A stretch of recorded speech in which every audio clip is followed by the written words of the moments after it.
in Florida tries to burn a copy of the Quran and ignites global pandemonium.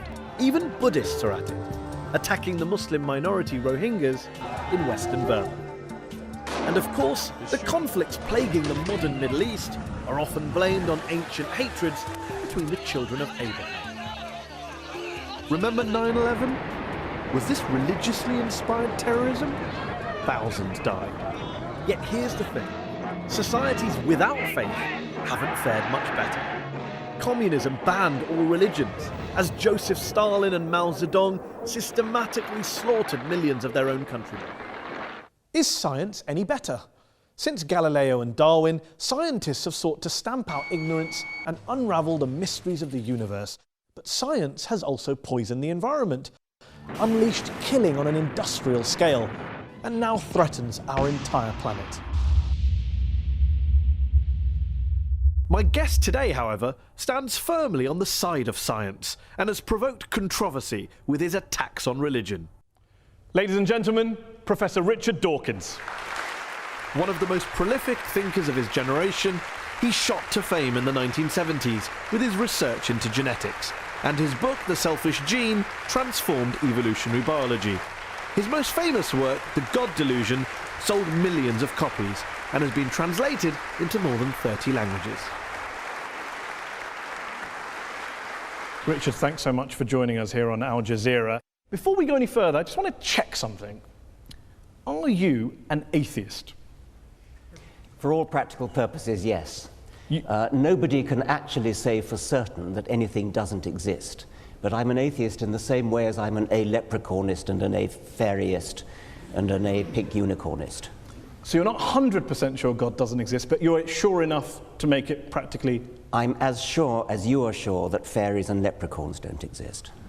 And do you see an equivalence between the idea of God and the idea of a fairy and a leprechaun? The evidence for both is equally poor. You say in The God Delusion, one of my favourite sentences that jumps out of the page, that the God of the Old Testament is a petty, unjust, unforgiving control freak, a vindictive, bloodthirsty ethnic cleanser, a misogynistic, homophobic, racist, infanticidal, genocidal, filicidal, pestilential, megalomaniacal, sadomasochistic, capricious, malevolent bully. As a piece of rhetoric, superb. But do you really believe that? Congratulations on getting megalomaniacal right, by the way. Most people fumble on that. Yes, if you've actually read the Old Testament, I think you would have to agree. It's hideous. It's an the God of the Old Testament who is a monster. But also the God of the Quran, the New Testament, the Hindu scripture? Well, the God of the Quran, I don't know so much about. The God of the New Testament is widely advertised as being a bit more gentle. And certainly, on the whole, he is. There are things about the New Testament that I find, in a way, almost more objectionable than the Old Testament.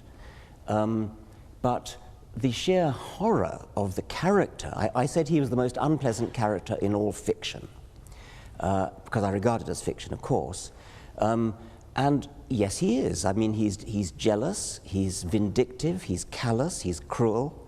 And yet this is a God that is worshipped by, loved by, adored by, well, followed by millions, billions of people. I hope not. I hope that the God that is adored by millions of people is a grown-up kind of God who is no longer... I hope that most people who... the kind of people I would like to know who worship and admire him regard those stories as not literally true. Now, there are some who do regard them as literally true, and I suspect they either haven't read the Old Testament or they're not the kind of people I would wish to know, because you do not want to worship a character like that. By all means, worship some kind of great spirit of the universe, some kind of creative intelligence who created the universe, but don't worship this vile, vindictive monster of the Old Testament. So why throw around these sweeping statements about religion? Not the God of the Old Testament, but religion itself being evil. I mean, do you believe religion is evil? No. But you say plenty of times in this book that religion is evil. You said in a speech famously that I think a case can be made that faith is one of the world's great evils, comparable to the smallpox virus, but harder to eradicate. I do think that, yes. Because what I'm talking about there is faith, where faith means belief in something without evidence. Because if you believe something without evidence, then that justifies anything. You're no longer vulnerable to somebody coming back at you and saying, hang on a minute, let me argue the case. If you believe it without evidence, which is what faith is, then you don't argue the case. You say, no, I'm not arguing that case. This is my faith. It's mine. It's private.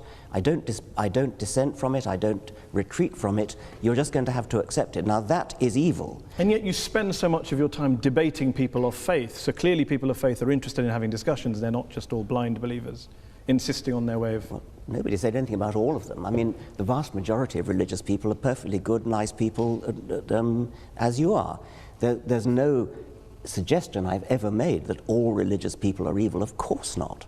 There is a logical progression that goes from believing in faith, having faith that your God tells you to do something, and doing terrible deeds like suicide bombing, like flying planes into skyscrapers.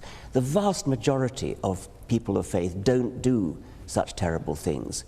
But those people who do terrible things do it believing that they are righteous and good, and they think that they're doing the will of their God. So they're not evil people, they're actually good people by their own lights. They believe they're doing good things, and that's why religion is evil, because it can make you do evil things believing that they are good. Do you really believe that people who go out and carry out suicide bombings, it is faith? Religion is to blame, not geopolitics, not the world, not their lives, not what's going on around us.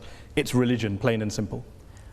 Not always. It's not in the case of the Tamil Tigers, for example. But I think in a great majority of cases it is, and I think it certainly makes it a hell of a lot easier. The evidence is plain that in many Islamic suicide bombers, you talk to them, those who fail, you talk to them afterwards, they've got paradise on the brain. They're desperate to go to a martyr's heaven. And that's what they think about. Professor Robert Pape of the University of Chicago studied every known case of suicide terrorism, 315 cases. And he came to the conclusion that there's, quote, little connection between suicide terrorism and Islamic fundamentalism or any of the world's religions. The taproot of suicide terrorism, he says, is nationalism. It's about land, it's about power, it's about politics. It's not about faith. Faith is just a cover. What do you know that he doesn't know? Well, I've seen other evidence. There are different people say different things. I've seen plenty of testimonies of suicide bombers who have said precisely that they do it because they want a martyr's paradise. Do you include the 7/7 bombers in that case as well? Yes, I believe so. Have you watched their suicide videos? I'm not sure that I have, no. They talk about Afghanistan, they talk about Iraq, they talk about crusades, they talk about war between the West and the Muslim world, they talk about invading armies. I mean, there's a lot of real world stuff in there. I'm not saying, of course not, that faith doesn't play a role, but I'm just interested in this idea that you think faith is the issue. You said in a very famous column you wrote 4 days after 9/11 that this came from religion. There are enormously good reasons for people to take political action, and this we see in Northern Ireland, we see it in Afghanistan, we see it in Sri Lanka, where the Tamil Tigers operated. So yes, there are political reasons, but the promise of a martyr's heaven, which is, you cannot deny that this is part of Islamic doctrine. Martyrs go straight to paradise. Yes, but not terrorists, not murderers, not criminals. Well, they believe that because they're told it by their imams. But then what about the majority of the world's Muslim clerics and ulama who came out and condemned 9/11 straight afterwards? Well, I'm delighted they did, but they were pretty quiet about it. What about the argument that says human beings are prone to violence? They're prone to carrying out crimes against their fellow man. You can blame religion, you can blame politics, you can blame economics, lots of factors, lots of excuses. What I don't get is, why do you only focus on religion? For fairness, why don't you also isolate the other factors? There are lots of other factors, and I'm quite happy to say that, yes. There are lots of, I mean, if you look at the wars of history, some of them have been about religion, plenty of them have not been about religion. I never said religion is the sole cause of wars and violence. You may not have said that, but you would accept that the new atheists, people like Sam Harris, the late Christopher Hitchens, have blamed a lot of history's wars on God and religion, and you make a similar suggestion in The God Delusion. Yeah, I would blame a lot of history's wars, but the most terrible wars in history, the two major wars of the 20th century, are nothing to do with religion.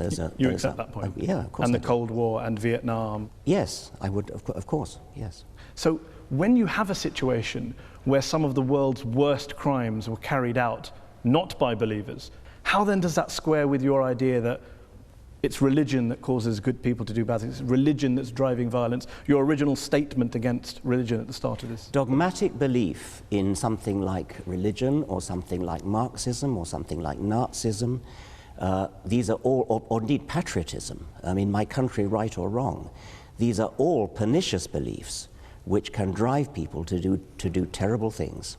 And in the Second World War, Hitlerism was driven by racism, by a sort of sub-Wagnerian pagan religion which Hitler revived. Stalin's atrocities were motivated by a dogmatic belief in Marxism. And atheism.